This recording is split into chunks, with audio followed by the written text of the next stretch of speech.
A king's redemption. To secure peace between their families, Lady Catherine of Northwick was sent to wed Lord Edmund Warwick, the ruthless ruler of the North. She expected cruelty, but when he lifted her veil, she saw something else, something colder. His fingers traced the edge of her jaw, his voice a quiet promise. "You fear me now, my lady," he murmured, "but in time, you will fear what you feel for me more." Chapter 1. The Journey North. The wind howled a mournful dirge, a sound that echoed the trepidation in Lady Catherine of Northwick's heart. Each gust seemed to whisper of the harsh, unforgiving lands she was traveling towards, the domain of Lord Edmund Warwick, the man they called the Winter Lord. Her fingers, numb with cold despite the thick fur gloves, tightened around the worn leather strap of her traveling trunk.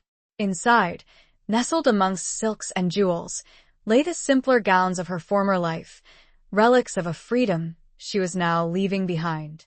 Catherine peered out from the confines of the heavily curtained carriage, the landscape blurring into a tapestry of gray and white.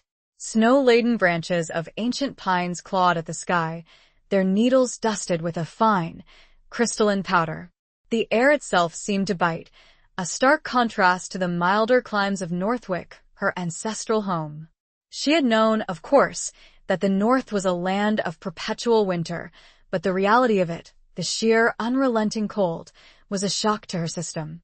She thought of her father, Lord Alaric, his face etched with a mixture of sadness and grim determination as he'd placed her hand in the calloused grip of the Warwick emissary. "For peace, Catherine," he'd said, his voice thick with unshed tears. "For the future of Northwick." The alliance, forged in the fires of a decades-long feud, demanded a sacrifice, her hand in marriage to the formidable Lord Warwick.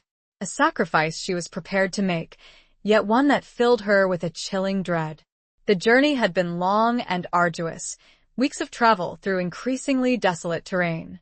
The small retinue of guards that accompanied her, loyal men of Northwick, seemed to shrink in spirit with each passing mile. Even Sir Gareth, her father's most trusted knight, a man who had always been a pillar of strength and reassurance, wore a mask of grim stoicism. He rode his warhorse close to the carriage, his hand never far from the hilt of his sword, his eyes constantly scanning the horizon. Catherine shifted on the plush velvet seat, trying to find a position that eased the ache in her back. The rhythmic clatter of the carriage wheels on the frozen road, the creak of the leather harness, the muffled snorting of the horses, these sounds, once a comforting backdrop to her travels, now seemed to amplify her isolation. She was a pawn in a game of power, a piece moved across a board of ancient rivalries. She closed her eyes, conjuring the image of her mother, a woman who had died when Catherine was still a child. She remembered her mother's gentle smile, the warmth of her embrace, the scent of lavender that always clung to her gowns. A faint, almost forgotten melody hummed in her memory, a lullaby her mother used to sing. The melody brought a brief, fleeting comfort, a reminder of a time when her world had felt safe and secure.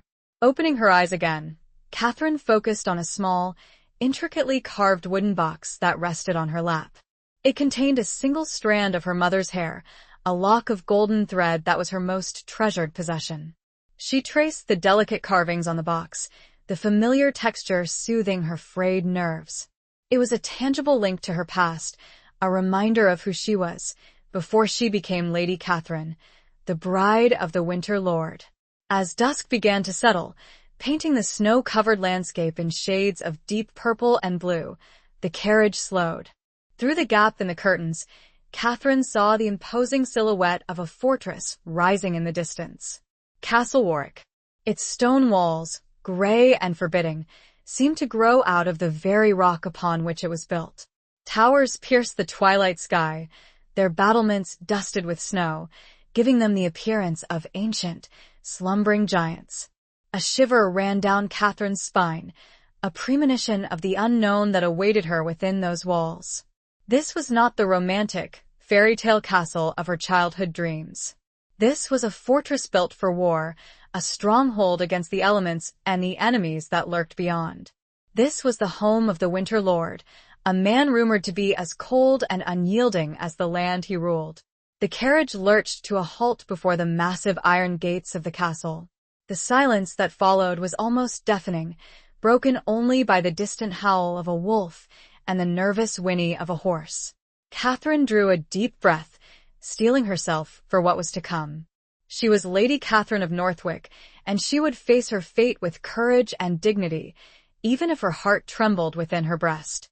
The gates creaked open, revealing a courtyard bathed in the flickering light of torches. And in the center, standing tall and unyielding, was a figure cloaked in shadow, waiting. He looked like winter itself. Chapter 2. The Winter Lord's Welcome. The figure stepped forward, emerging from the shadows into the torchlight, and Catherine caught her breath. Lord Edmund Warwick was even more imposing than the rumors had suggested. He was tall, with a breadth of shoulder that spoke of years spent wielding a sword, his frame honed by battle and the harsh demands of his land.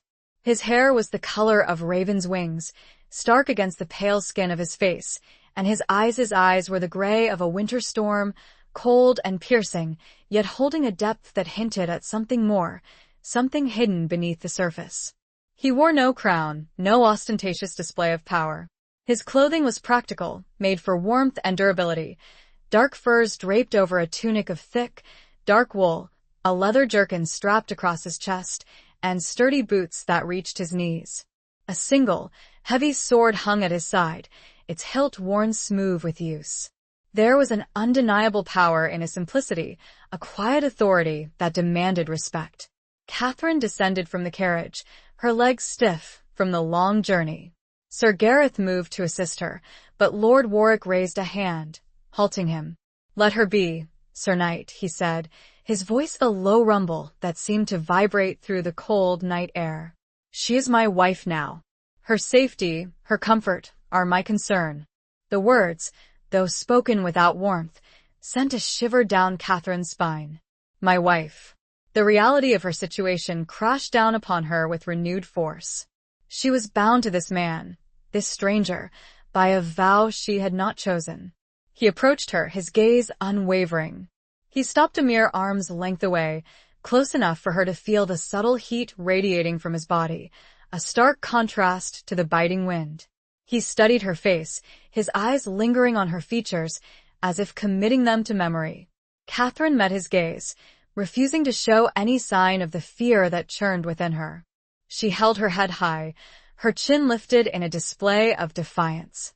"Lady Catherine," he said, his voice softer now, almost a whisper. "Welcome to Warwick." He reached out, and for a moment, Catherine thought he was going to strike her. She flinched, a barely perceptible movement, but he did not miss it. His eyes narrowed slightly, a flicker of something unreadable passing across his face. Instead of striking her, however, he gently took her hand. His fingers were surprisingly warm, calloused but not rough. He lifted her hand to his lips, but instead of kissing it, he simply held it there for a moment, his breath warm against her skin. Then, he released her hand and gestured towards the castle entrance. "Come," he said. "You must be weary from your journey. We have prepared chambers for you." He led her through the courtyard, past rows of silent, watchful guards. The castle interior was as imposing as its exterior. Massive stone walls soared towards a high, vaulted ceiling, the air thick with the scent of wood smoke and something else, something indefinable, that spoke of age and history. Torches flickered in sconces along the walls, casting dancing shadows that seemed to writhe and twist like living things. They walked through a series of long corridors, their footsteps echoing on the stone floors. Catherine noticed that the castle, despite its austere appearance, was not without its comforts. Thick tapestries hung on the walls, depicting scenes of hunting and battles, their colors surprisingly vibrant despite their age. Braziers filled with glowing coals provided warmth, chasing away the chill that seeped from the stone. Finally, they reached a set of heavy oak doors. Lord Warwick pushed them open, revealing a large, richly appointed chamber. A fire blazed merrily in a massive hearth, casting a warm, inviting glow. A four-poster bed, draped with thick furs and embroidered silks, dominated one side of the room. A large window, covered with heavy curtains, offered a glimpse of the snow-covered landscape beyond. "These are your chambers," Lord Warwick said, his voice devoid of any emotion. "You will find everything you need here. If there is anything else you require, you need only ask." Catherine nodded, her throat too tight to speak. She was overwhelmed by the sheer size and grandeur of the room, and by the unsettling presence of the man who now shared her life. He turned to leave, but then paused at the doorway. He looked back at her, his gray eyes searching her face. "Rest well, Lady Catherine," he said, his voice a low murmur. "Tomorrow, we begin our life together." He closed the doors behind him, leaving Catherine alone in the silence of her new chambers. She stood there for a long moment, listening to the crackling of the fire and the distant howl of the wind. The reality of her situation settled upon her like a heavy cloak. She was in a strange land, married to a strange man, and her future was as uncertain as the swirling snow outside her window. She felt a single, hot tear trace a path down her cheek. But she brushed it away, resolutely. She would survive. Chapter 3. Echoes of the Past. The following morning dawned gray and cold, mirroring the unease that had settled deep within Catherine's heart. She had slept fitfully, haunted by dreams of shadowed figures and whispered threats. The unfamiliar sounds of the castle, the creaking of ancient timbers, the distant clang of metal, the muffled voices of servants had kept her on edge, preventing her from finding true rest. She rose and dressed with the help of a young serving woman named Alara, who had been assigned to her. Alara was small and quiet, with wide, wary eyes and hands that moved with a practiced efficiency. She spoke little, answering Catherine's questions with brief, respectful nods or murmurs. Catherine sensed a fear in the girl, a fear that seemed to permeate the very air of Castle Warwick. Catherine chose a gown of deep blue wool, a color that reminded her of the stormy skies of her homeland. It was a simple garment, unadorned with jewels or embroidery, but it was warm and comfortable. She brushed her long, dark hair, letting it fall loose down her back, a small act of defiance against the formality of her new life. As she ate a simple breakfast of bread and cheese in her chambers, Catherine tried to gather her thoughts. She knew she needed to understand her new husband, to decipher the enigma that was Lord Edmund Warwick. He was a man of contradictions, cold and unyielding, yet with a hint of something else, something that intrigued and frightened her in equal measure. After breakfast, Alara led her through the labyrinthine corridors of the castle to the great hall, where Lord Warwick was waiting. The hall was vast and imposing, with a high, vaulted ceiling supported by massive stone pillars. A long, heavy wooden table dominated the center of the room, surrounded by high-backed chairs. Tapestries depicting scenes of Warwick victories adorned the walls, their colors muted by time and smoke. Lord Warwick sat at the head of the table, his back straight, his hands resting on the worn wood. He was dressed in similar attire to the previous night, his dark clothing blending with the shadows that clung to the corners of the hall. He looked up as Catherine entered, his gray eyes assessing her with a gaze that made her feel as if she were being stripped bare. "Good morning, Lady Catherine," he said, his voice echoing in the vast space. "I trust you slept well." "As well as could be expected, my lord," Catherine replied, her voice steady despite the tremor in her heart. She took a seat at the table opposite him, maintaining a distance that felt both necessary and insufficient. Servants entered, bearing platters of food, roasted meats, baked fish, fresh bread, and bowls of steaming porridge. The meal was surprisingly lavish, a testament to the wealth and resources of the Warwick lands, despite their harsh climate. They ate in silence for a while, the only sounds the clinking of cutlery and the crackling of the fire in the massive hearth at the far end of the hall. Catherine found it difficult to eat, her appetite diminished by the tension that hung heavy in the air. Finally, Lord Warwick spoke. "You are quiet this morning, my lady," he said, his gaze fixed on her. "Does Castle Warwick not meet with your approval?" "It is different from what I am accustomed to, my lord," Catherine replied, choosing her words carefully. but I am sure I will grow accustomed to it in time. Time, he repeated, the word hanging in the air like a challenge. Time is a precious commodity, Lady Catherine. We have little of it to waste. He leaned forward, his eyes locking with hers. I know this marriage is not what you desired, he said, his voice low and intense. You were promised to another, were you not? A young lord, with lands bordering your own. Catherine's breath caught in her throat. How did he know? She had never spoken of her betrothal to Lord Thomas of Eldoria, a match that had been arranged since childhood, a match that had been broken by her father's decision to ally with Warwick. I do not know what you mean, my lord, she stammered, her cheeks flushing with a mixture of embarrassment and anger.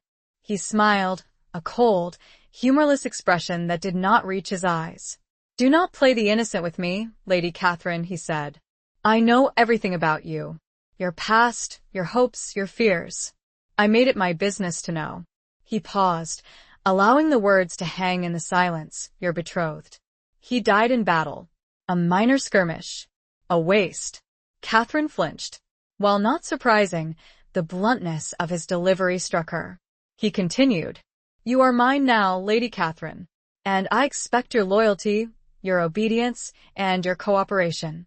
The last word was edged with a steel that made it a command, not a request. The shadows of his past and hers had met in this cold, vast hall. Chapter 4. Beneath the Frozen Surface. Catherine forced herself to meet Lord Warwick's intense gaze, refusing to be intimidated by his words or his knowledge of her past. The news of Thomas's death, though delivered with cruel bluntness, did not wound as deeply as it might have once. The betrothal had been a matter of duty, not love, and while she had felt a certain fondness for Thomas, it had been nothing compared to the turbulent emotions that Lord Warwick stirred within her. My loyalty is to my family, my lord, she said, her voice firm despite the slight tremor in her hands. And to the peace that this marriage represents. He studied her for a long moment, his gray eyes searching her face, as if trying to discern the truth behind her words. Then, a flicker of something that might have been respect passed across his features. Your family, he repeated, a hint of irony in his voice. Your father sent you here as a sacrifice, Lady Catherine, a pawn in his game of power. He did what he believed was best for Northwick, Catherine retorted, her anger rising. And I will honor my duty, as I always have. Lord Warwick leaned back in his chair, his gaze unwavering. Duty, he said, the word sounding almost like a curse. Duty can be a heavy burden, Lady Catherine, especially when it conflicts with the desires of the heart. His words struck a chord within her, echoing the unspoken conflict that had been growing within her since she had arrived at Castle Warwick. She was torn between her duty to her family, her duty to this marriage, and the burgeoning, unsettling feelings that Lord Warwick evoked in her. Feelings that she both feared and, in some hidden corner of her heart, desired. I do not understand your meaning, my lord, she said, though a part of her did, and that part frightened her. He smiled, a slow, deliberate curve of his lips that did not reach his eyes. You will, Lady Catherine, he said. In time you will. He rose from the table, signaling the end of the meal. Come, he said. I will show you the castle. You need to familiarize yourself with your new home. He led her through the vast, echoing halls, pointing out the various rooms and their functions. He showed her the armory, filled with rows of gleaming weapons, the library, with its shelves of ancient tomes and scrolls, the chapel, a small, intimate space with stained glass windows depicting scenes from the scriptures, and the kitchens, bustling with activity as servants prepared the evening meal. As they walked, Catherine began to see a different side of Lord Warwick. He spoke of the castle's history, of the battles that had been fought within its walls, of the generations of Warwicks who had lived and died there. He spoke with a quiet pride, a deep connection to his ancestral home. He also showed unexpected knowledge of art and scripture, pointing out specific, moving scenes within tapestries and reciting relevant passages from memory. He led her to the castle gardens, a surprising oasis of greenery amidst the snow-covered landscape. The gardens were enclosed by high stone walls, protecting them from the harsh winds. Even in the depths of winter, There was a certain beauty to the place. Evergreen shrubs and trees stood like silent sentinels, their branches dusted with snow. A frozen fountain, its intricate carvings still visible beneath the ice, stood at the center of the garden. "My mother created this garden," Lord Warwick said, his voice softening slightly. "She loved flowers, even though they struggled to grow in this harsh climate." Catherine looked at him, surprised by this glimpse of vulnerability. She had seen him as a cold, unfeeling warrior. But here, in this garden created by his mother, she saw a hint of the man beneath the frozen surface. "It is beautiful," she said, her voice sincere. "A testament to her strength and determination." He nodded, his gaze fixed on the frozen fountain. "She was a strong woman," he said. "She had to be, to survive in this world." He turned to face her, his gray eyes meeting hers. "And you, Lady Catherine," he said, "are you strong enough to survive here?" The question hung in the air, a challenge and a promise. Catherine met his gaze, her heart pounding in her chest. "I am," she said, her voice firm. "I will not break." She would learn the secrets of this place, and of the man she was bound to. Chapter 5. The Whispers of Court. The days that followed settled into a routine, a strange dance of formality and unspoken tension. Catherine explored the castle and its surroundings, learning the rhythms of life within its walls.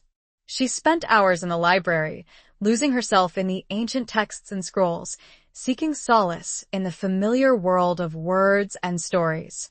She walked in the gardens, finding a quiet peace in the stark beauty of the winter landscape. She also began to interact with the members of Lord Warwick's court.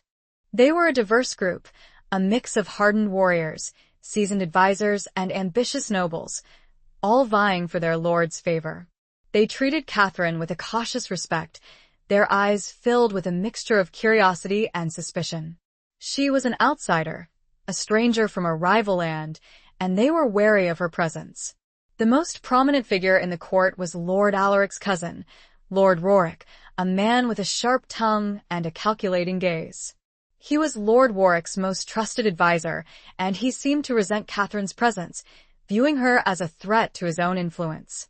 He watched her constantly, his eyes following her every move, his words laced with a subtle hostility. Another notable figure was Lady Alara, not the serving girl, but a distant cousin of Lord Warwick. A striking beauty. She was a widow, her husband having died in battle several years earlier. She possessed a sharp wit and a seductive charm, and she seemed to enjoy tormenting Catherine with veiled insults and suggestive remarks. It was clear that she saw Catherine as a rival, and she made no secret of her dislike. Alara clearly had enjoyed familiar, comfortable conversations with Lord Warwick, often engaging him on topics that seemed beyond Catherine's current grasp.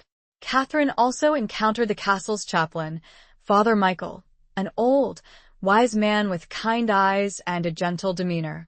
He offered her a quiet sanctuary in the chapel, a place where she could find solace and guidance. He listened patiently to her concerns, offering words of comfort and encouragement. He seemed to be one of the few people in the castle who did not view her with suspicion.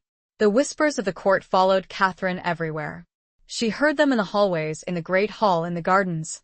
They spoke of her past, of her broken betrothal, of her supposed weakness. They questioned her loyalty, her motives, her intentions. They speculated about her relationship with Lord Warwick, wondering if she would ever be able to win his favor, or if she would remain an outsider forever. Catherine tried to ignore the whispers, to focus on her duties as Lady Warwick. She oversaw the household staff, managed the castle's finances, and attended to the needs of the local villagers. She learned about their struggles, their hardships, their resilience in the face of the harsh winter. She found a sense of purpose in helping them, in easing their burdens, in earning their respect. But the whispers continued to gnaw at her, undermining her confidence, fueling her insecurities.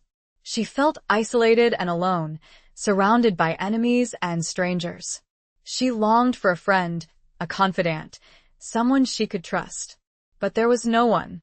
One evening, as she sat alone in her chambers, reading by the light of the fire, she heard a knock at the door. It was Sir Gareth, her father's knight, who had remained at Castle Warwick as part of her retinue. "My lady," he said, his voice low and urgent. "May I speak with you?" Catherine nodded, her heart pounding with apprehension. She knew that Sir Gareth would not disturb her unless it was something important. He entered the room, closing the door behind him. He looked grave, his face etched with concern. "My lady," he said, "I have heard disturbing things." "What things, Sir Gareth?" Catherine asked, her voice barely a whisper. "There are rumors," he said.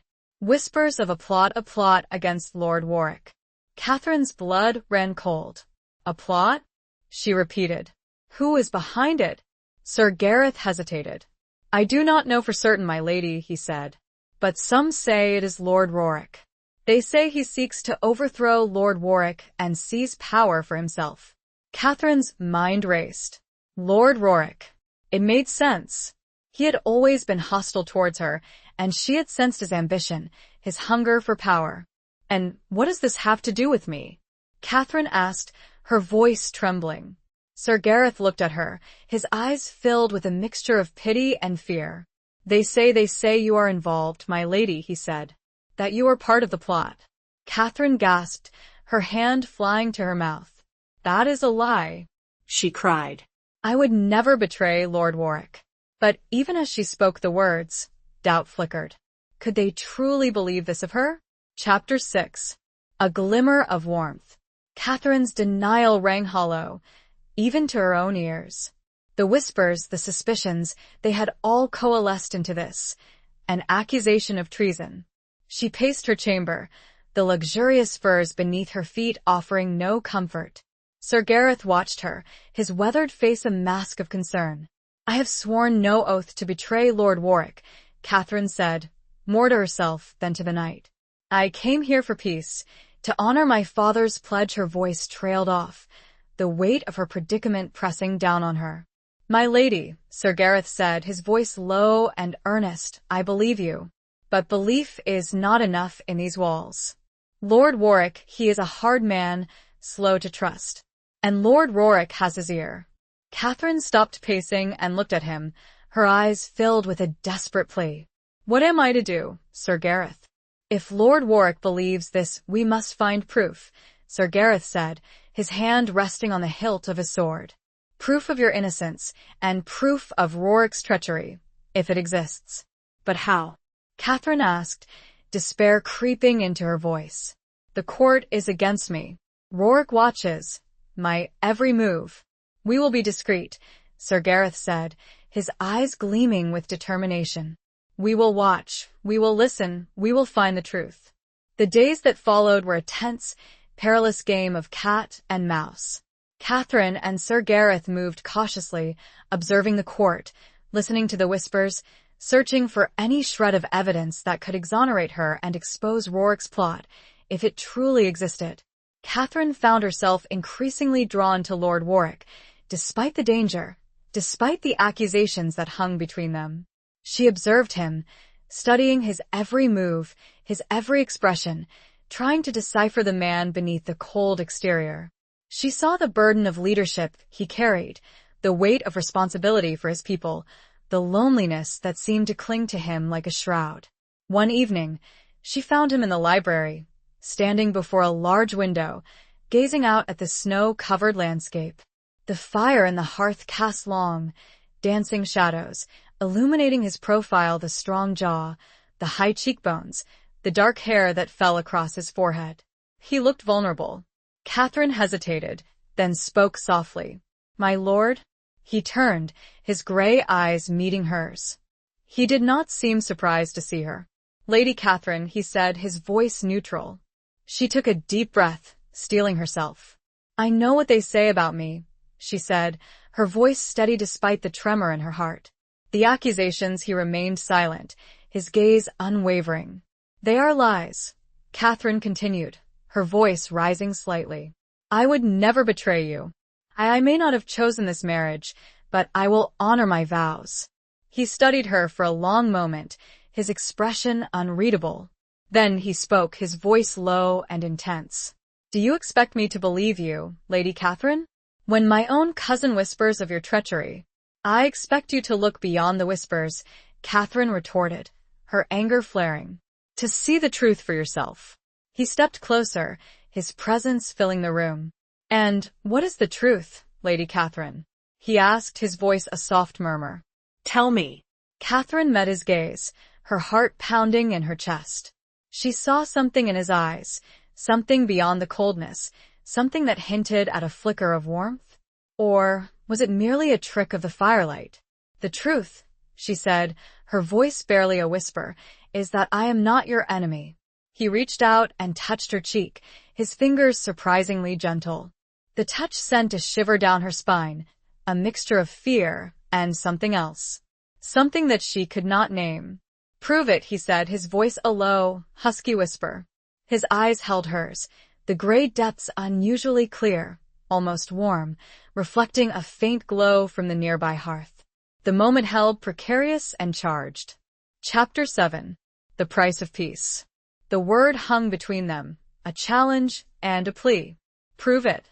How could she prove her loyalty when every whispered word, every guarded glance, seemed to condemn her?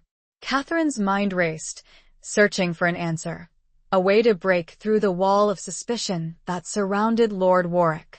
I do not know how, my lord, she admitted, her voice laced with frustration. But I will find a way. I swear it. His hand lingered on her cheek for a moment longer, his thumb tracing the curve of her jaw. The contact, brief and unexpected, sent a wave of warmth through her, a stark contrast to the chilling accusations that had hung between them. He withdrew his hand, the warmth fading, leaving a lingering coldness in its wake. Words are cheap, Lady Catherine, he said, his voice returning to its usual, guarded tone. Actions speak louder. He turned away from her, walking back towards the window, his silhouette framed against the falling snow. Rorik has presented evidence, he said, his voice flat.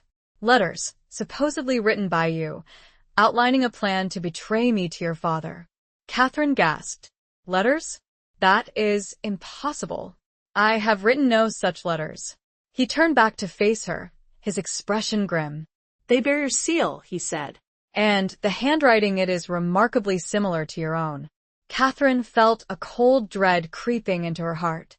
This was worse than she had imagined. Rorik had not only spread rumors, he had fabricated evidence.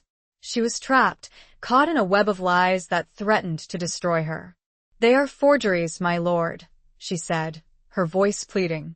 I swear to you, I have never written anything that could be construed as treason. He studied her, his gray eyes searching her face, as if trying to discern the truth behind her words. The silence stretched, thick with unspoken tension. If these letters are forgeries, he said finally, his voice low and thoughtful, then someone is going to great lengths to frame you, Lady Catherine. And the question is why? Because Rorik seeks power, Catherine said, her voice filled with conviction. He wants to be rid of me, to weaken your position, to pave the way for his own ascension. Lord Warwick nodded slowly. It is a plausible theory, he admitted. But Rorik has been my loyal advisor for many years. He has served my family faithfully. Loyalty can be feigned, my lord, Catherine said, her voice urgent. Especially when ambition is involved. He remained silent for a moment, his gaze fixed on the swirling snow outside the window. Then he turned back to her, his expression unreadable. I will investigate these letters, he said. I will examine them myself, and I will speak to Rorik. And what if you believe them to be genuine, my lord? Catherine asked, her voice trembling. What then? He looked at her, his gray eyes cold and hard. Then you will pay the price for your treachery, Lady Catherine, he said. The price of peace between our families may be your life. The word struck her like a physical blow. She had known that the stakes were high, but she had not fully grasped the gravity of her situation. Her life hung in the balance, dependent on the judgment of a man who barely knew her, a man who was surrounded by enemies and whispers. Catherine straightened her shoulders, meeting his gaze with a newfound determination. Then I will give you no reason to doubt me, my lord, she said, her voice firm. I will prove my innocence, even if it is the last thing I do. She needed time and a plan. The seeds of one began to form, desperate and dangerous as they were. Chapter 8. Shadows of Betrayal. Catherine left the library with a heavy heart, Lord Warwick's words echoing in her mind. The price of peace may be your life. She knew she had to act quickly, to find proof of Warwick's treachery before he could further solidify his position and convince Lord Warwick of her guilt. She sought out Sir Gareth, finding him in the armory, overseeing the cleaning and repair of weapons. He looked up as she entered, his face etched with concern. "My lady," he said, "what did Lord Warwick say?"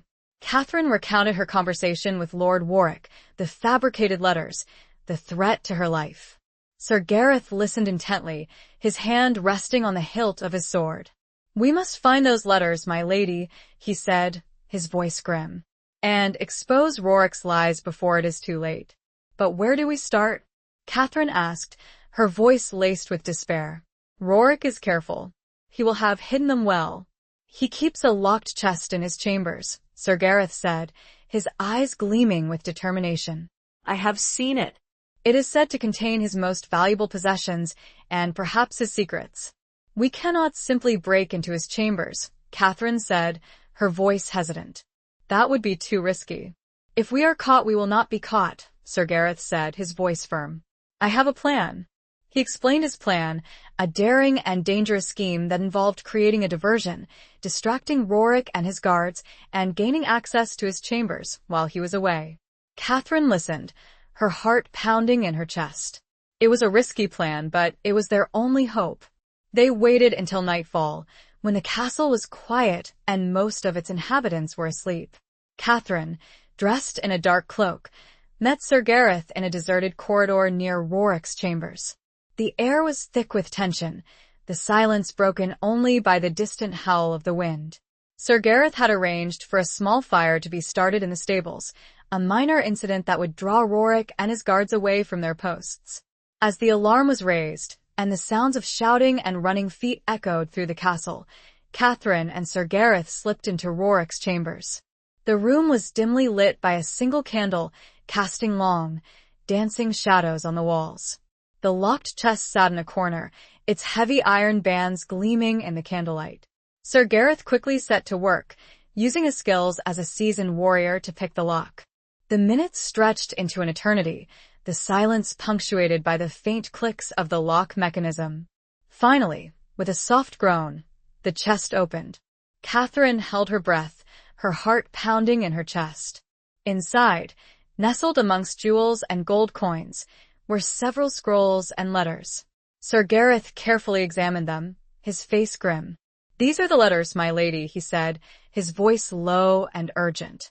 "The forgeries. And there is more." He pulled out another scroll, its seal bearing the crest of Lord Warwick. He unrolled it and began to read, his eyes widening in disbelief. This is a plan," he said, his voice trembling. "A plan to assassinate Lord Warwick and seize control of the castle. Warwick has been plotting with others." He looked up, meeting Catherine's gaze. His eyes were wide. "My lady, this involves more than just Northwick and the Warwicks. Lord Warwick has been communicating with the king's enemies." Catherine gasped, her hand flying to her mouth. This was far more serious than she had imagined. Warwick was not just a power-hungry lord, he was a traitor to the crown. The implications were staggering. "We must take this to Lord Warwick," Catherine said, her voice urgent. Immediately, they quickly gathered the evidence, careful to leave everything else as they had found it. They slipped out of Warwick's chambers, just as the commotion from the fire began to subside. They made their way to Lord Warwick's chambers, their hearts pounding with a mixture of fear and hope. They had the proof, but would he believe them? The shadows of the castle seemed to press in, heavy with the weight of their secret and the danger that awaited. Chapter 9. The Falcon and the Dove. Lord Warwick was not asleep. He sat in his chambers, a single candle illuminating the documents spread before him on a heavy oak table. He looked up as Catherine and Sir Gareth entered, his gray eyes questioning. "What is the meaning of this?" he asked, his voice sharp. "Why do you disturb me at this hour?" Catherine stepped forward, her hands trembling as she placed the scroll and the forged letters on the table before him. "My lord," she said, her voice urgent, "we have found proof of my innocence, and proof of Lord Warwick's treachery." Lord Warwick looked at the documents, his expression unreadable. He picked up the scroll bearing Warwick's seal and began to read. As he read, his eyes widened, his face hardening with anger. Sir Gareth stepped forward, explaining how they had obtained the evidence, the daring plan they had executed to gain access to Warwick's chambers. Lord Warwick listened intently, his gaze fixed on Sir Gareth's face. When Sir Gareth had finished, Lord Warwick looked at Catherine, his grey eyes searching her face. "You risked your life to obtain this," he said, his voice low and intense. "Why?" Catherine met his gaze, her heart pounding in her chest. "Because I am not your enemy, my lord," she said, her voice firm. "And because I believe in justice. Warwick is a traitor, and he must be brought to account." He studied her for a long moment, his expression unreadable. Then, a flicker of something that might have been admiration passed across his features. "You are a brave woman, Lady Catherine," he said, his voice softer now. "Braver than I gave you credit for." He turned his attention back to the documents, his brow furrowed in concentration. He read them again, carefully examining every detail. The silence stretched, thick with unspoken tension. Finally, he looked up, his face grim. "This is damning," he said, his voice heavy. "Warwick has betrayed me, betrayed his oath, betrayed the crown." He rose from his chair, his movements swift and decisive. "Summon Warwick," he commanded Sir Gareth, "and the captain of the guard. We will confront him with this evidence." Sir Gareth bowed and left the room, his footsteps echoing in the corridor. Catherine remained, standing before Lord Warwick, her heart pounding with a mixture of fear and anticipation. "You believe me now, my lord?" she asked, her voice barely a whisper. He looked at her, his grey eyes filled with a strange intensity. "I do," he said, his voice soft. "I was wrong about you, Lady Catherine. You are not a dove, sent to be sacrificed. You are a falcon, soaring above the treachery and deceit." The compliment, unexpected and heartfelt, sent a wave of warmth through Catherine. She had proven her loyalty, her courage, and she had earned his respect. But the danger was not over. Warwick was a powerful and dangerous man, and he would not go down without a fight. As they waited for Warwick to arrive, Lord Warwick began to pace the room, his mind clearly racing. He stopped before a tapestry on the wall, depicting a hunting scene of falcons striking down a dove. "The falcon and the dove," he murmured, his voice almost to himself. "A fitting metaphor, wouldn't you say, Lady Catherine?" Catherine nodded, her gaze fixed on the tapestry. She understood the symbolism. She had been the dove, vulnerable and exposed, but she had shown the strength and cunning of a falcon. The door opened, and Sir Gareth entered, followed by Lord Warwick and the captain of the guard. Warwick looked surprised to see Catherine, his eyes narrowed with suspicion. "My lord," he said, addressing Lord Warwick, "what is the meaning of this? Why have I been summoned at this hour?" Lord Warwick turned to face him, his expression cold and hard. "You have been summoned to answer for your treachery, Warwick," he said, his voice like ice. He held up the scroll, Warwick's seal gleaming in the candlelight. The confrontation had begun. Chapter 10. A Dance of Deception. Warwick's face paled as he saw the scroll in Lord Warwick's hand. He glanced at Catherine, his eyes filled with a mixture of hatred and fear. He knew he had been exposed. "My lord," he stammered, I do not know what you are talking about. That scroll, it is a forgery." Lord Warwick smiled, a cold, humorless expression that did not reach his eyes. "A forgery, Warwick? Like the letters you planted, attempting to frame Lady Catherine?" Warwick's composure began to crumble. He tried to maintain a facade of innocence, but his eyes darted nervously around the room, searching for an escape. "I swear, my lord," he said, his voice trembling slightly. "I have been loyal to you, to your family for years. I would never betray you." Lord Warwick stepped closer, his presence dominating the room. Your words are hollow, Rorik, he said, his voice low and menacing. This scroll it details your plan to assassinate me, to seize control of Castle Warwick, to ally with the king's enemies. Rorik's eyes widened in panic. He knew he was trapped. He glanced at the captain of the guard, seeking support, but the captain remained impassive, his loyalty to Lord Warwick unwavering. It is a lie, Rorik cried, his voice desperate. She is lying. He pointed at Catherine, his finger trembling. She is the traitor. She seeks to sow discord, to turn you against your most loyal advisor. Catherine met his gaze, her expression calm and resolute. You are the liar, Rorik, she said, her voice steady.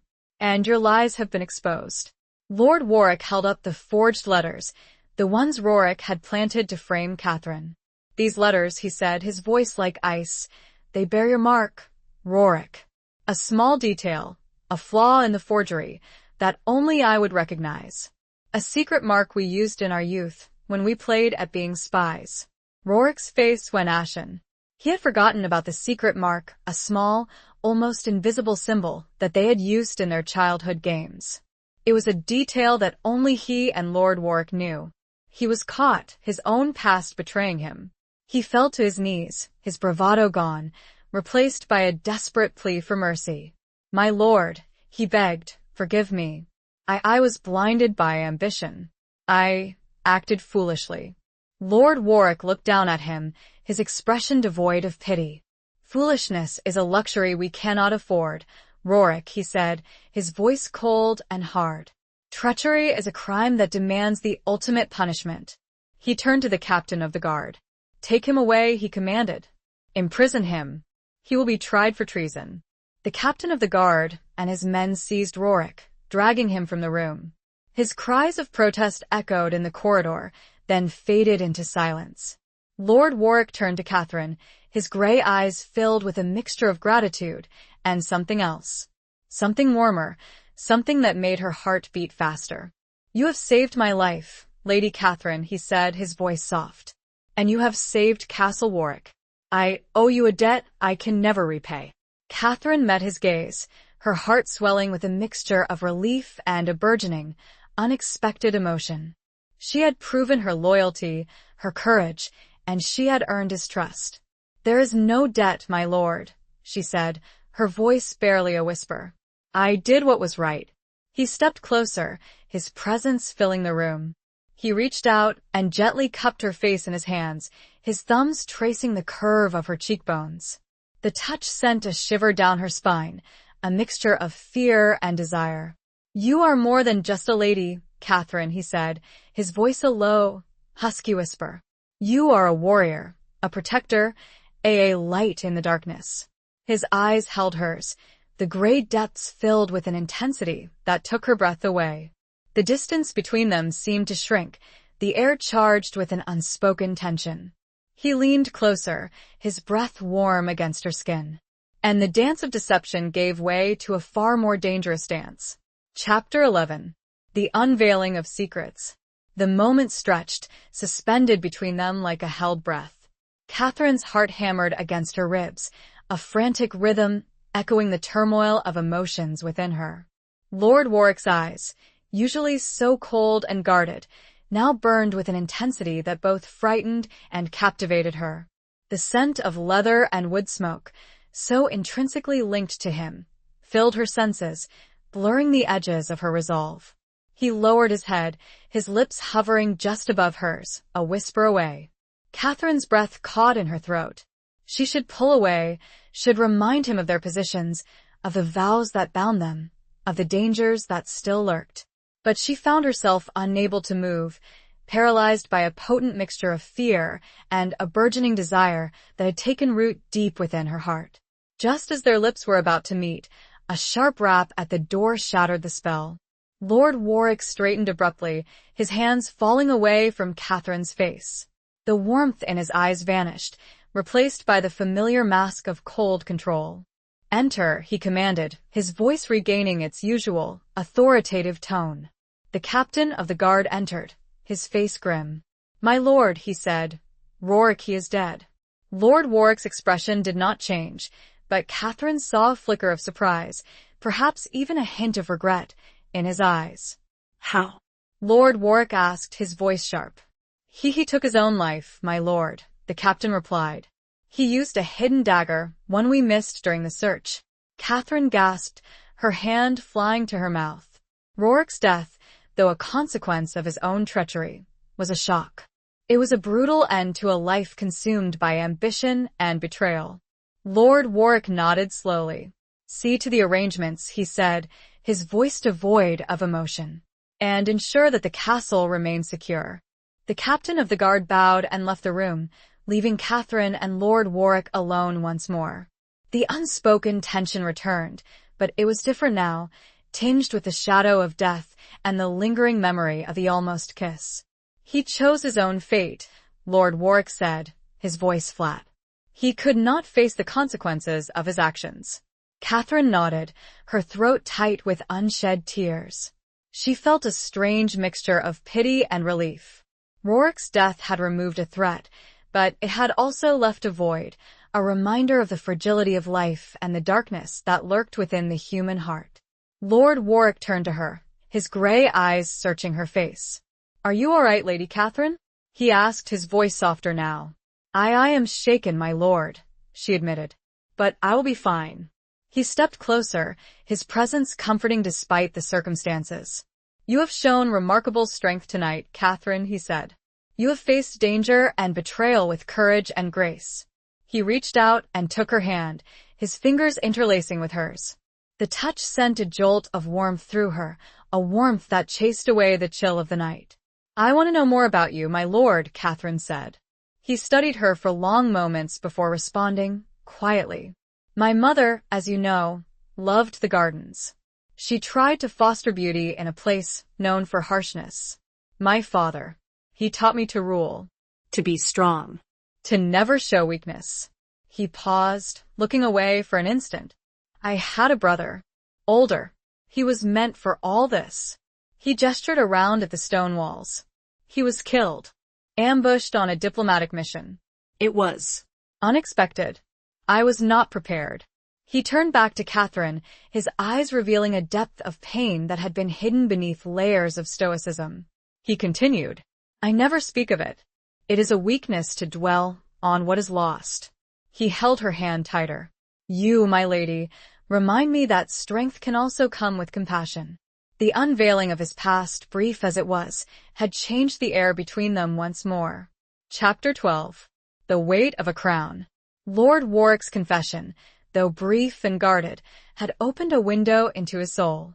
Catherine saw, for the first time, the weight of the crown he bore, the burden of responsibility that had been thrust upon him unexpectedly. The loss of his brother, the constant threat of enemies, the harsh demands of his land, all these had shaped him, forging him into the cold, unyielding ruler he appeared to be. I am sorry for your loss, my lord, Catherine said, her voice sincere. It must have been a heavy burden to bear. He nodded, his gaze distant, lost in the memories of the past. It was, he admitted. But I learned to carry it. I had to. He released her hand, the warmth fading, leaving a lingering coolness in its wake. He walked towards the window, gazing out at the snow-covered landscape. The first rays of dawn were beginning to paint the sky in shades of pale gray and pink, signaling the end of the long, eventful night. The death of Warwick will have consequences, he said, his voice turning businesslike. There will be questions, investigations. I must ensure that the transition of power is seamless, that there is no further unrest. Catherine nodded, understanding the challenges that lay ahead. Warwick's treachery had shaken the foundations of Castle Warwick, and it would take time to restore order and stability. What will you do, my lord? She asked. He turned back to face her, his expression resolute. I will appoint a new advisor, he said. Someone I can trust, someone who is loyal to me and to the crown. And I will strengthen the defenses of the castle, prepare for any potential threats. He paused, his gaze locking with hers. I will also need your help, Lady Catherine, he said. You have proven your loyalty, your intelligence, your resourcefulness. I need you by my side. The words, unexpected and significant, sent a wave of emotion through Catherine. He was not just acknowledging her as his wife. He was recognizing her as a partner, an ally, a confidant. He was offering her a place in his world, a role in his rule. "I will gladly help you, my lord," she said, her voice firm. "In any way I can." He smiled, a genuine smile this time, a smile that reached his eyes and transformed his face. It was a fleeting expression, but it revealed a glimpse of the man beneath the armor, the man she was beginning to know, to understand, to care for. "Then we will face the challenges together," he said, his voice soft.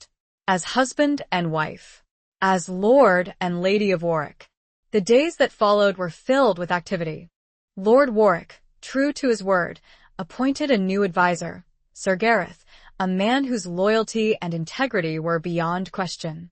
He also initiated a thorough investigation into Warwick's treachery, uncovering a network of conspirators that extended beyond the walls of Castle Warwick. Catherine worked alongside Lord Warwick, assisting him in the investigation, offering her insights and advice.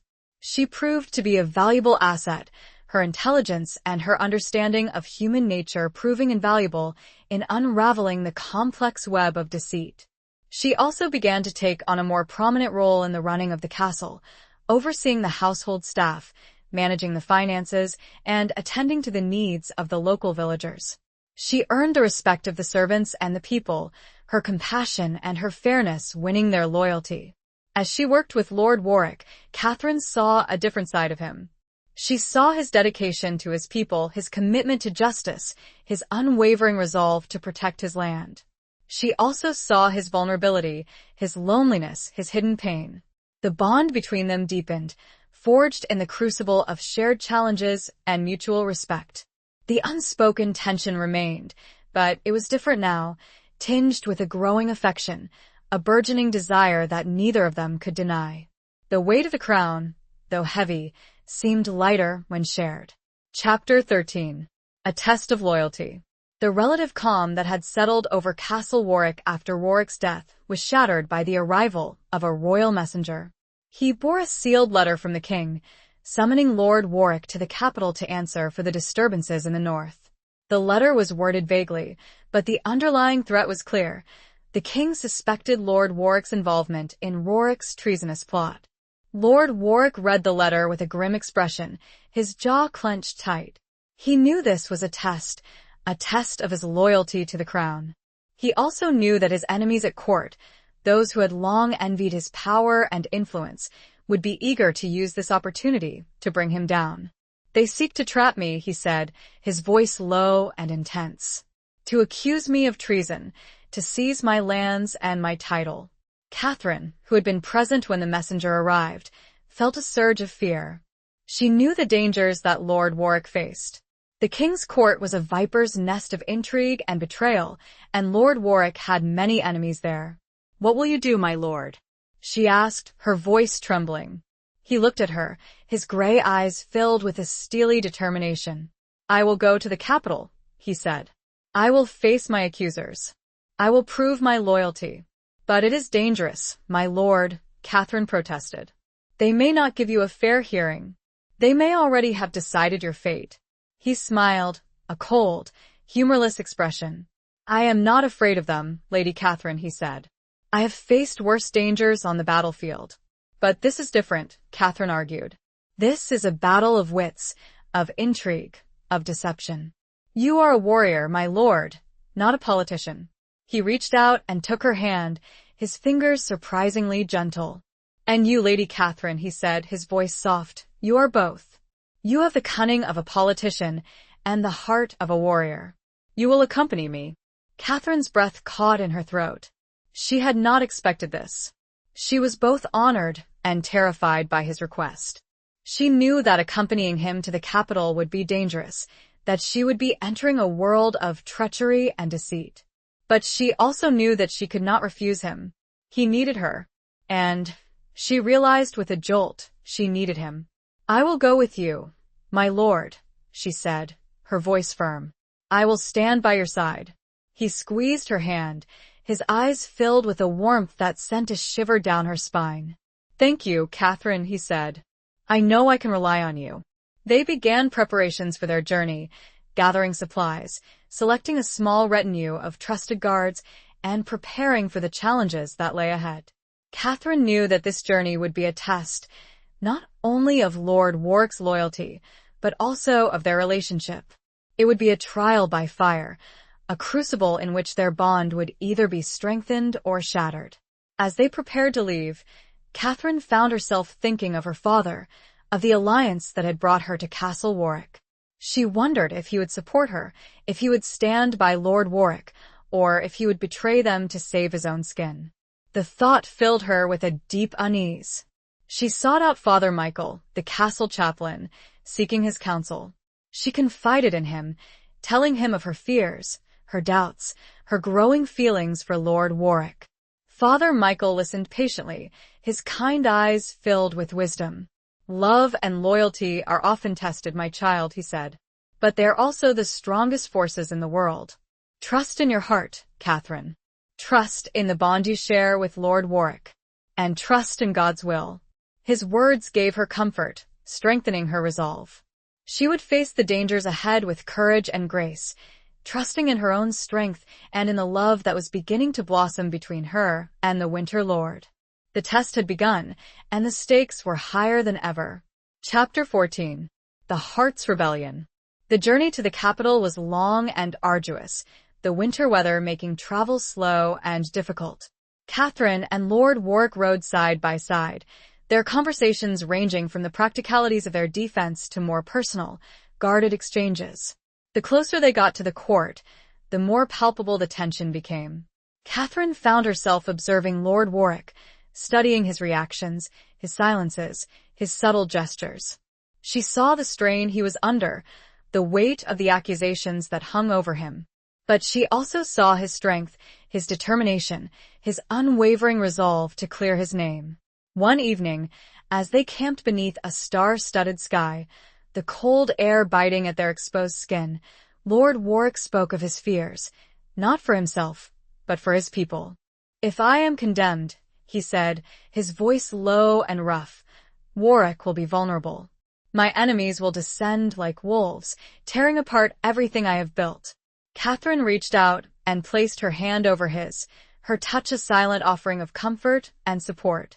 "You will not be condemned, my lord," she said, her voice firm. "We will fight this together.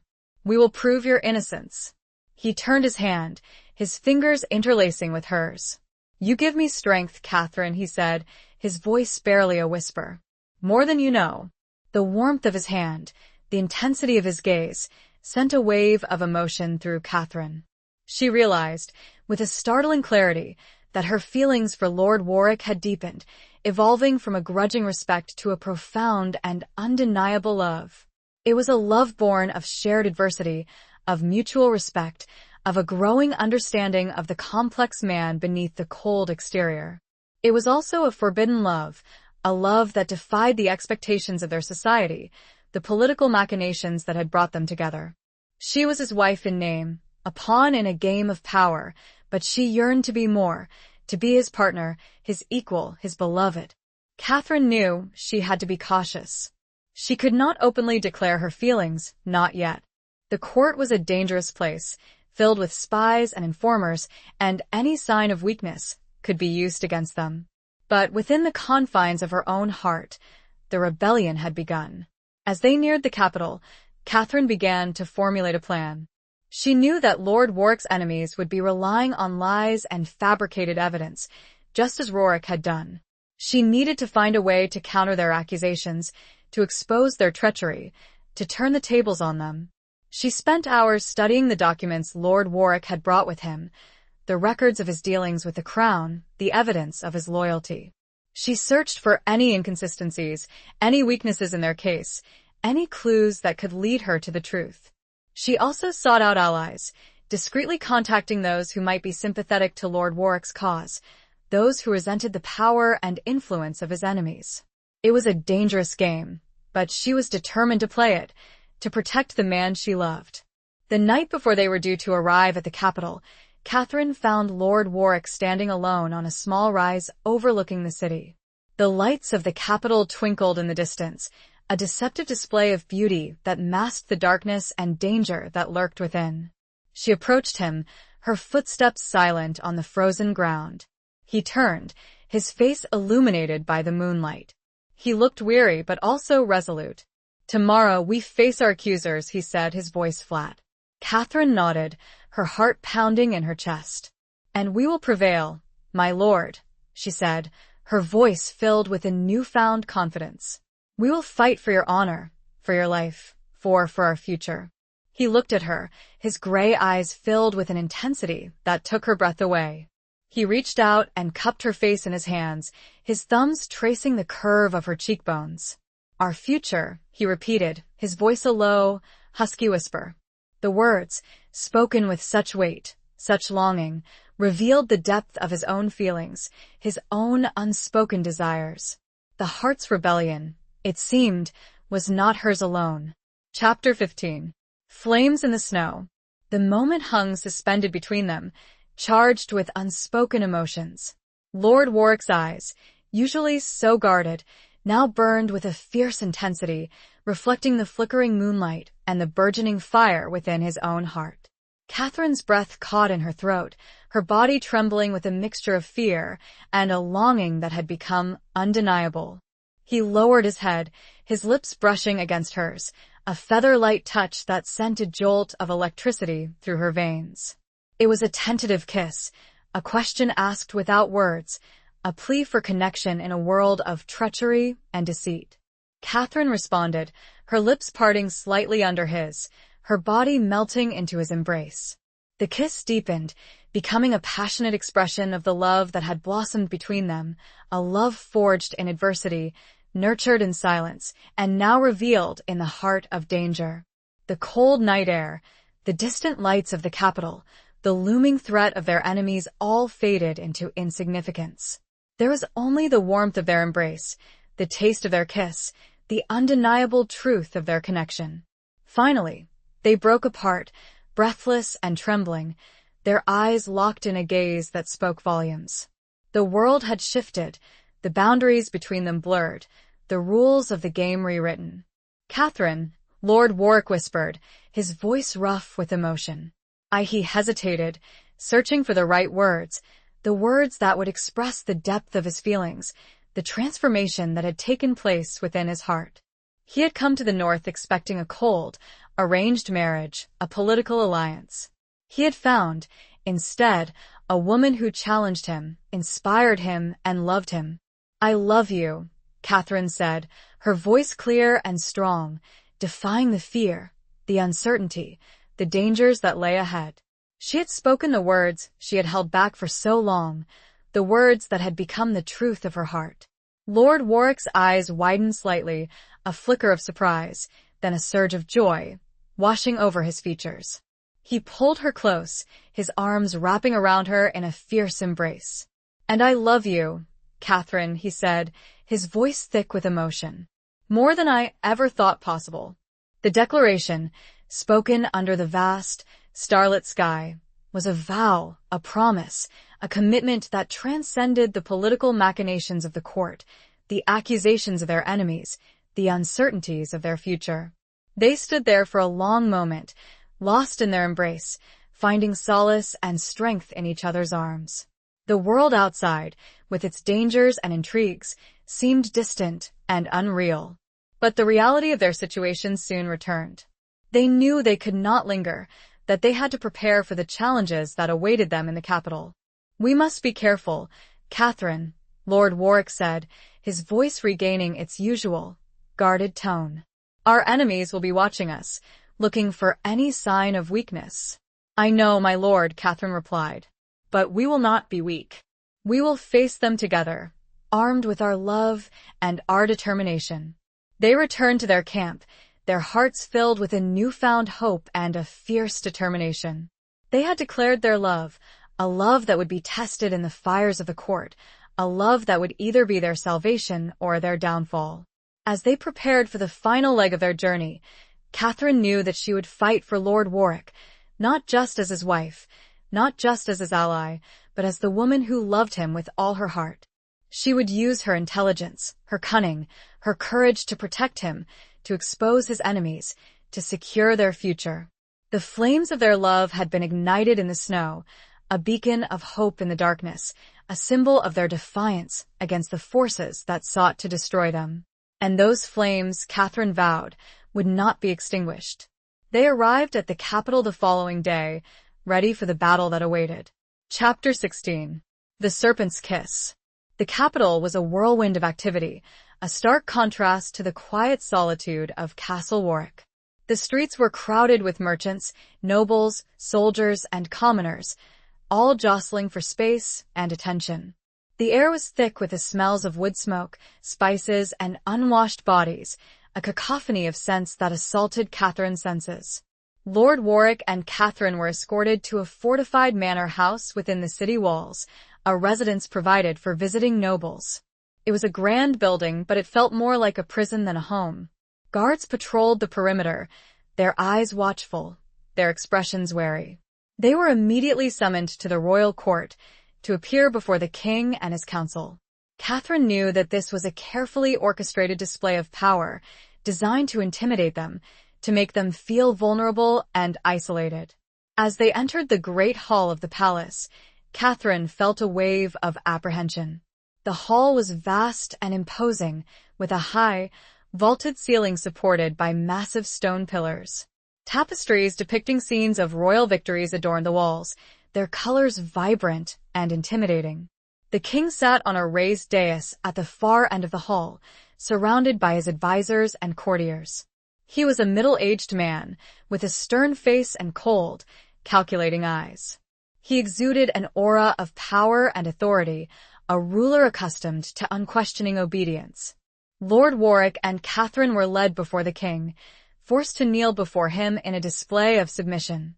Catherine felt a surge of anger at this humiliation, but she kept her expression calm and composed. The charges against Lord Warwick were read aloud, a litany of accusations that painted him as a traitor, a conspirator, a threat to the crown. The evidence presented was circumstantial, based on hearsay and rumors, but it was presented with a venomous skill that made it seem damning. Lord Warwick defended himself with dignity and eloquence, refuting the charges, presenting evidence of his loyalty, and exposing the lies of his accusers. But Catherine could see that the council was biased against him, their minds already made up. They were determined to find him guilty, to remove him from power. The most formidable of Lord Warwick's accusers was Lord Elmsworth, a powerful nobleman with a long-standing rivalry with the Warwick family. He was a skilled orator, his words dripping with venom, his eyes filled with malice. He presented a compelling case against Lord Warwick, weaving a web of deceit and suspicion that threatened to ensnare him.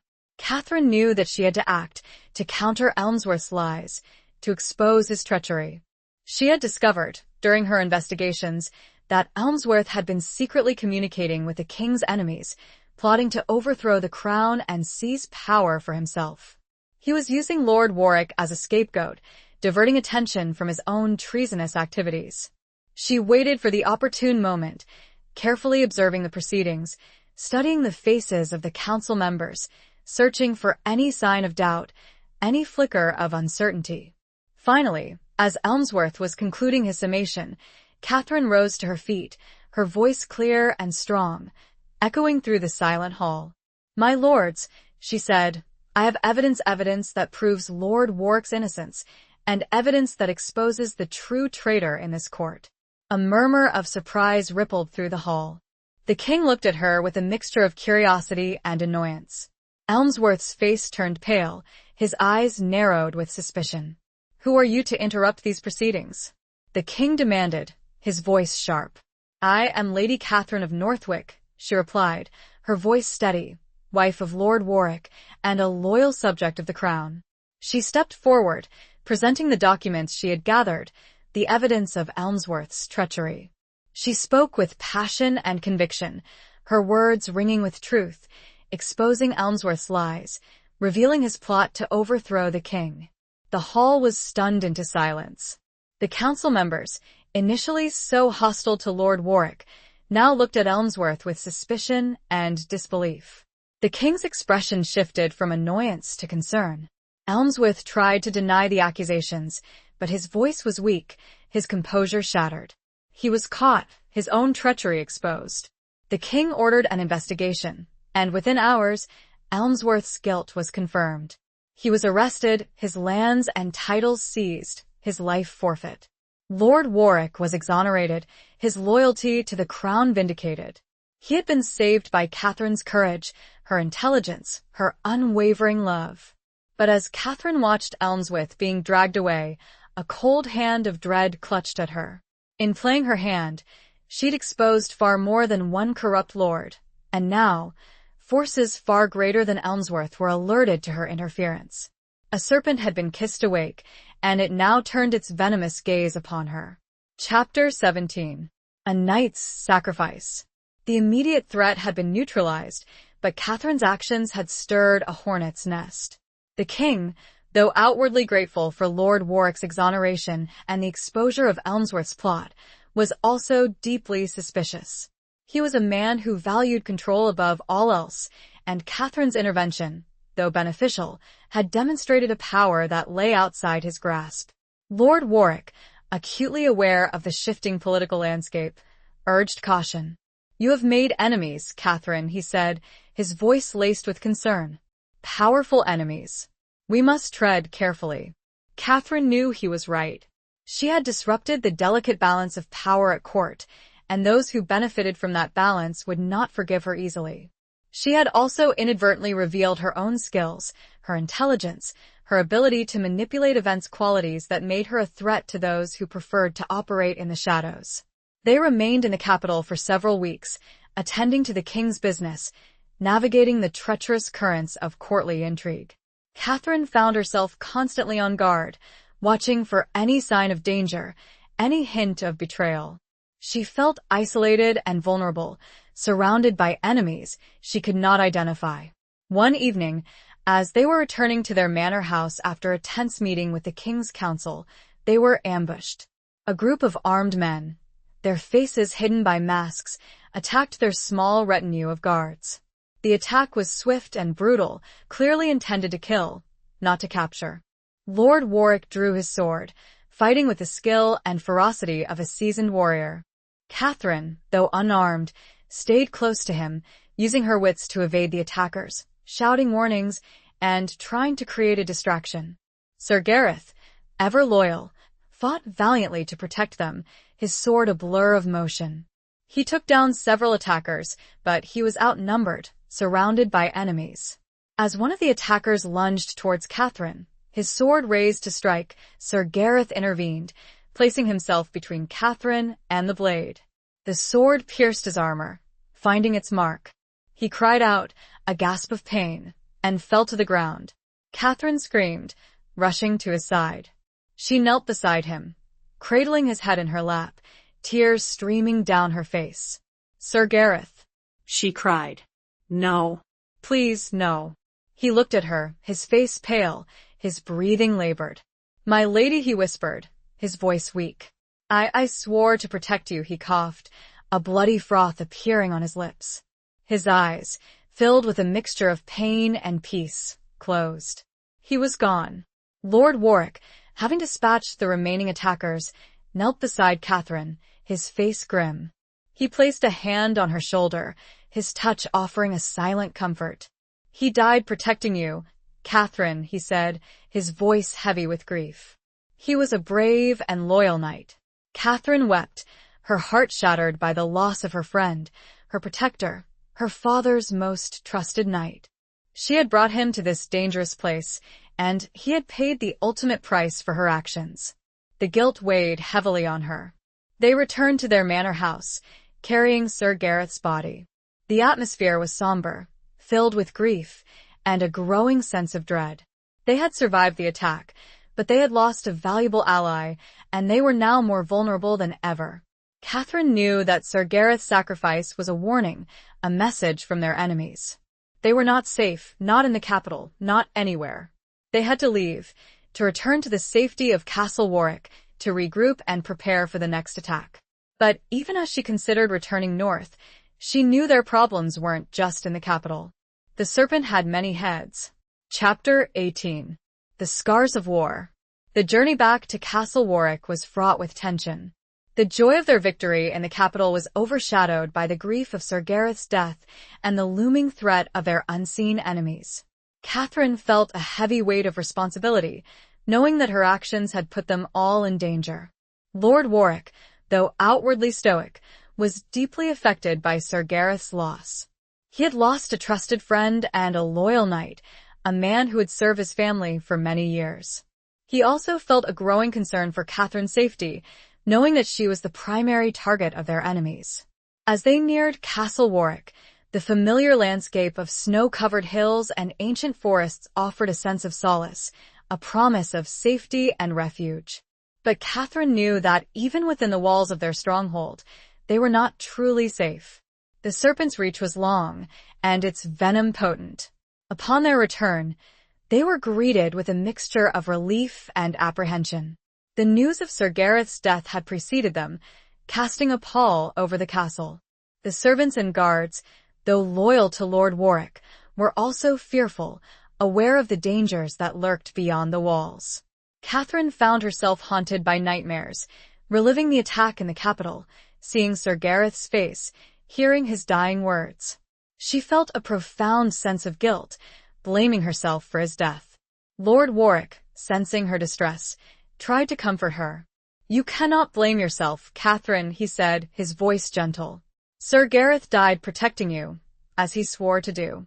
He would not have had it any other way. But I brought him to that dangerous place," Catherine said, her voice choked with tears. "I exposed him to those enemies." He held her close, his arms wrapping around her in a protective embrace. "You did what you thought was right, Catherine," he said. "You fought for justice, for truth. You cannot control the actions of others." His words offered some comfort, but the guilt remained, a heavy burden on her heart. As the days passed, Catherine began to notice a change in Lord Warwick. He became more withdrawn, more distant, spending long hours alone, lost in his thoughts. He also became more protective of her, almost to the point of possessiveness, restricting her movements, limiting her interactions with others. Catherine understood his concerns, but she also felt stifled by his protectiveness. She was not a fragile flower to be sheltered. She was a warrior, a partner, a woman capable of defending herself. One evening, as they sat together in the great hall, the fire casting long, dancing shadows on the walls, Catherine confronted him. "You are shutting me out, my lord," she said, her voice soft but firm. "You are treating me like a child, not a wife."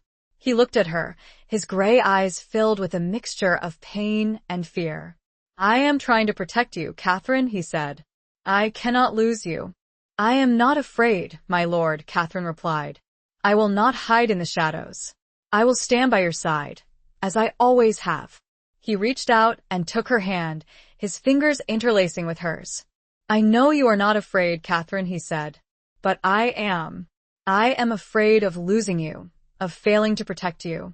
He confessed, his voice raw with emotion, that the attack in the capital had triggered memories of his brother's death, of his own failure to protect him.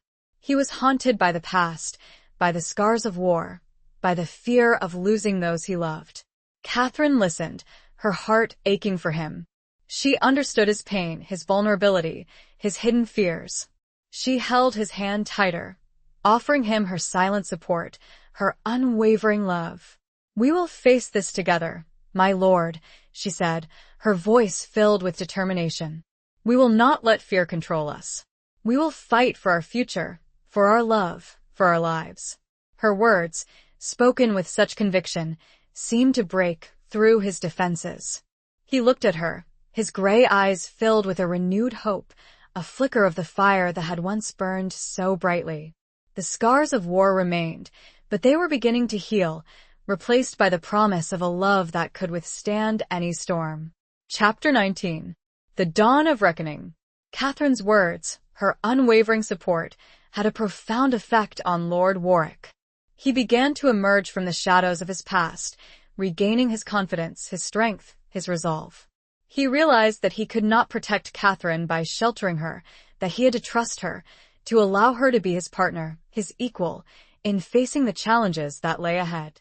They began to work together, strengthening the defenses of Castle Warwick, preparing for any potential attack. They also reached out to their allies, seeking support and gathering intelligence about their enemies. Catherine discovered that the conspiracy against them was far more extensive than they had initially realized. It involved not only corrupt nobles at court, but also powerful factions within the kingdom, those who sought to destabilize the realm and seize power for themselves. It seemed Lord Elmsworth had merely been a pawn in their far-reaching plot. The source, it seemed, was a secret society, known only as the Shadow Hand. They operated in the shadows, manipulating events, sowing discord, and eliminating those who opposed them. They were a formidable enemy, their reach extending into every corner of the kingdom. Catherine and Lord Warwick knew that they could not defeat the Shadow Hand alone. They needed to expose their existence, to reveal their treachery to the king, to rally the loyal lords of the realm to their cause. They devised a daring plan, a plan that involved risking everything, a plan that could either save them or destroy them. They would host a grand gathering at Castle Warwick, inviting the most powerful lords and ladies of the realm, including those they suspected of being involved in the Shadow Hand. The gathering would be a trap, a carefully orchestrated event designed to expose the conspirators, to reveal their treachery to the king, who would also be in attendance, disguised as a common traveler seeking shelter. It was a risky gamble, but it was their only hope. As the guests began to arrive, Catherine and Lord Warwick greeted them with a mixture of warmth and suspicion. They knew that among their guests were their enemies, those who sought their destruction. They had to be careful, to watch every word, every gesture, every interaction. The atmosphere in the castle was tense, filled with a mixture of anticipation and dread. The guests, though outwardly polite and convivial, were also wary, aware of the underlying currents of suspicion and intrigue. During the feast, Catherine and Lord Warwick subtly guided the conversation, probing their guests, seeking to uncover their secrets, to expose their allegiances. They used coded language, veiled threats, and subtle hints to draw out their enemies, to force them to reveal their hand. As the evening progressed, the tension escalated. The conspirators, realizing that they were under suspicion, began to make their move. They attempted to isolate Lord Warwick, to corner him, to force a confrontation. But Catherine and Lord Warwick were prepared. At a prearranged signal, their loyal guards surrounded the conspirators, preventing their escape. The king, revealing his true identity, stepped forward, his face grim. "I have heard enough," he said, his voice echoing through the silent hall. "You are all under arrest. You will be tried for treason." The conspirators, their plot exposed, their treachery revealed, were taken into custody. The Shadow Hand had been dealt a crippling blow, their power broken, their influence shattered. But as the dust settled, Catherine and Lord Warwick discovered one final, devastating betrayal. A letter, hidden amongst the possessions of one of the conspirators, revealed the identity of the mastermind behind the Shadow Hand, the one who had orchestrated the plot against them. It was Lord Alaric, Catherine's own father. The revelation struck Catherine like a physical blow. She could not believe it. Her own father, the man who had sent her to Castle Warwick, the man who had claimed to be acting in the best interests of their family, was a traitor, a conspirator, a member of the Shadow Hand. This was the dawn of a reckoning, not just for the realm, but also for Catherine's very soul. Chapter 20. The Winter Lord's Surrender. The news of Lord Alaric's treachery shattered Catherine. She felt betrayed, devastated, and utterly lost. The man she had trusted, the man she had believed to be a loving father, was revealed to be a monster, a conspirator who had sought to destroy her husband and destabilize the realm. Lord Warwick, seeing her pain, tried to comfort her. "Catherine," he said, his voice gentle, "I am so sorry. I know this must be unbearable." She looked at him, her eyes filled with tears. "How could he?" she whispered. "How could he betray us, betray his own daughter?" "I do not know, Catherine," Lord Warwick replied. "But I do know that his actions do not define you. You are not your father. You are a woman of courage, of loyalty, of love. His words offered some solace, but the wound was deep, the betrayal profound.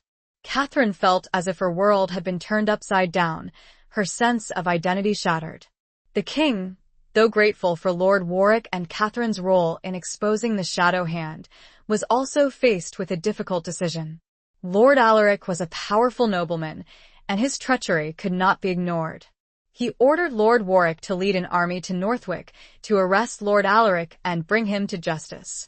Lord Warwick was torn. He loved Catherine, and he knew that this mission would cause her immense pain. But he also had a duty to the king, to the realm, to justice. He approached Catherine, his heart heavy with the burden of his decision. "Catherine," he said, his voice filled with regret, "I have been ordered to arrest your father." She looked at him, her eyes filled with a mixture of sadness and understanding. "I know," she said, her voice barely a whisper. "And I know you must do your duty. I do not want to cause you any more pain," he said. "You will not," she replied.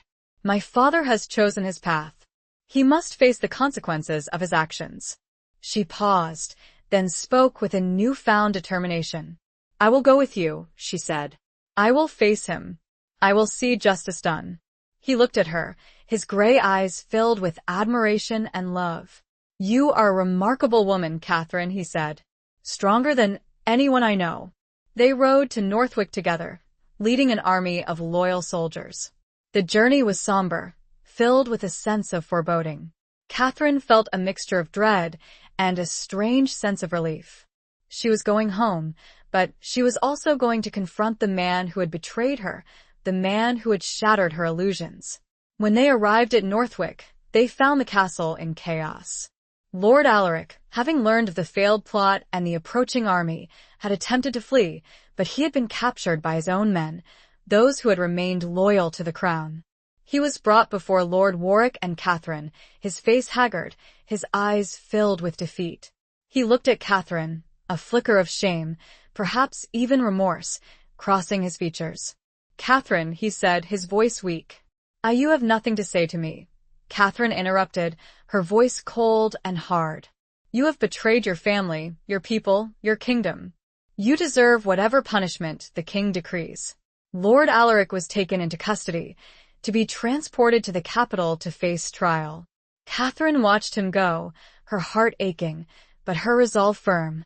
She had done what was right, even though it had cost her dearly.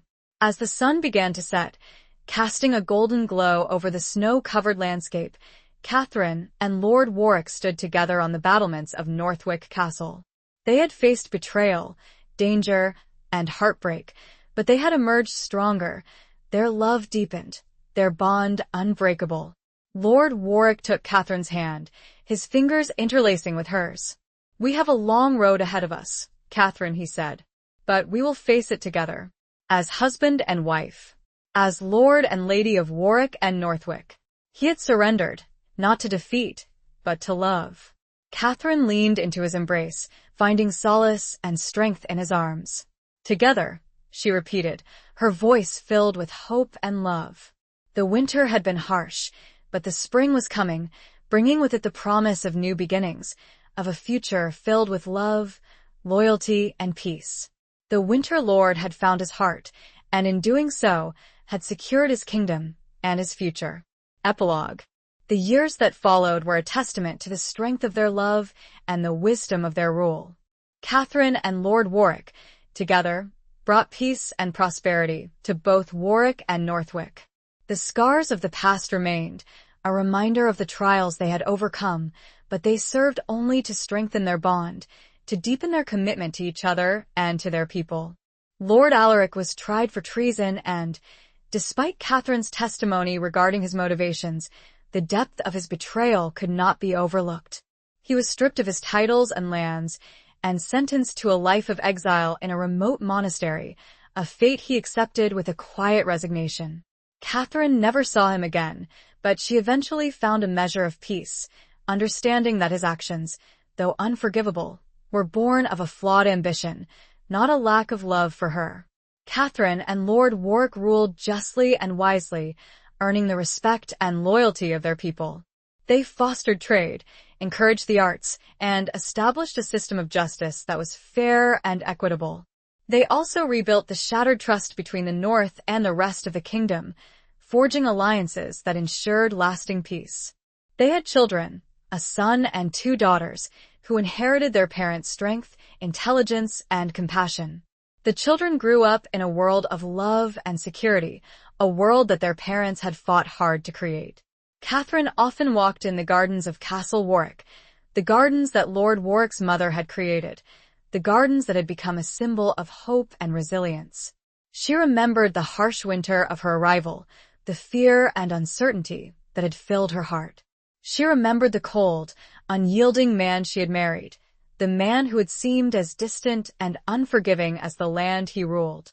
And she remembered the love that had blossomed between them, a love that had defied the odds, a love that had conquered all.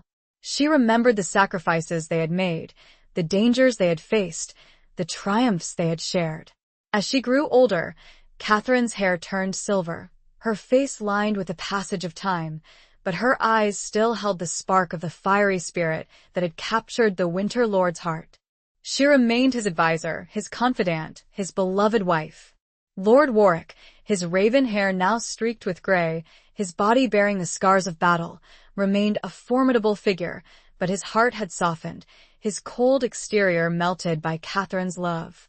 He ruled with wisdom and compassion, guided by her counsel, strengthened by her presence. One winter evening, as the snow fell softly outside, Catherine and Lord Warwick sat together by the fire in their chambers, the same chambers where their journey had begun. They were old now, their bodies frail, but their love remained as strong as ever. Lord Warwick took Catherine's hand, his fingers, gnarled with age, interlacing with hers. He looked at her, his gray eyes filled with a love that had endured the test of time. "We have had a good life, Catherine," he said, his voice a soft whisper. She smiled, her heart filled with a profound sense of peace and contentment. "We have, my lord," she replied. "The best." He leaned over and kissed her, a gentle, tender kiss that spoke of a lifetime of love, of loyalty, of shared dreams, and enduring companionship. And as the snow continued to fall, blanketing the world in a peaceful silence, the Winter Lord and his lady closed their eyes, their hearts forever intertwined.